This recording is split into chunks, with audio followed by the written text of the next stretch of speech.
ছাত্র আন্দোলনের সব হত্যাকাণ্ডের স্বাধীন তদন্ত করবে জাতিসংঘ। এজন্য আগামী সপ্তাহে বাংলাদেশে আসছে কারিগরি দল। পররাষ্ট্র মন্ত্রণালয়ে জাতিসংঘের আবাসিক প্রতিনিধি গোয়েন লুইস একথা জানিয়েছেন। পররাষ্ট্র উপদেষ্টা বলেন, অপরাধীদের শাস্তি নিশ্চিতে জাতিসংঘের তদন্ত দলকে সর্বোচ্চ সহযোগিতা করা হবে। আইএফআইসি আমার প্রতিবেশী, আরো কাছে সবার মাঝে, পাড়ায় পাড়ায় আমার ব্যাংক। IFIC bank. চাকরিতে কোটা বৈষম্য দূর করার আন্দোলন গড়িয়েছিল সরকার পতনে।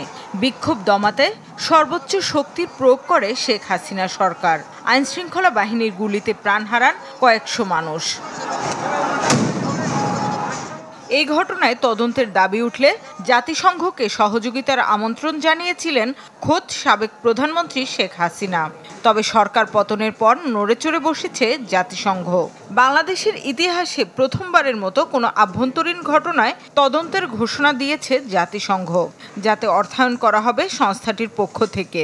আগামী সপ্তাহে প্রাথমিক তদন্তে আসছে তাদের একটি কারিগরি দল। পররাষ্ট্র উপদেষ্টার সাথে সৌজন্য সাক্ষাৎ শেষে একথা জানান জাতিসংঘের ঢাকা মিশনের আবাসিক প্রতিনিধি। There would be a UN-led mission. We have some technical colleagues who are arriving in country next week, and they will do the initial fact-finding.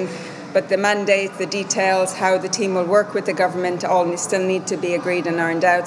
So that's what we discussed, that there would be further dialogue and collaboration along those lines. আমি তাদেরকে ধন্যবাদ দিয়েছি যে পররাষ্ট্র উপদেষ্টা জানান, তারাও চান যাতে অপরাধীদের শাস্তি নিশ্চিত করা যায়। তাই জাতিসংঘের তদন্ত দলকে সর্বোচ্চ সহযোগিতার আশ্বাসও দেন। সরকারও চায় যে একটা ট্রান্সপারেন্ট একটা ইনভেস্টিগেশন হোক এবং তার ভিত্তিতে আইনগত ব্যবস্থা নিয়ে শাস্তি দেওয়া হোক। কাউকে কিন্তু আরবিট্রারিলি বা সামারি ট্রায়ালের কোনো চিন্তা কিন্তু সরকারের নেই। আমরা পুরোপুরি আইন অনুযায়ী করতে চাই কাজটা। সৌজন্য সাক্ষাতে পররাষ্ট্র মন্ত্রণালয়ে যান জাপানের রাষ্ট্রদূত ইয়োমো কিমিনোরি। বলেন, সরকারে যেই থাকুক, অতীতের মতো ভবিষ্যতেও সহযোগী হবে তার দেশ। শামীমা সুলতানা, চ্যানেল 24, ঢাকা।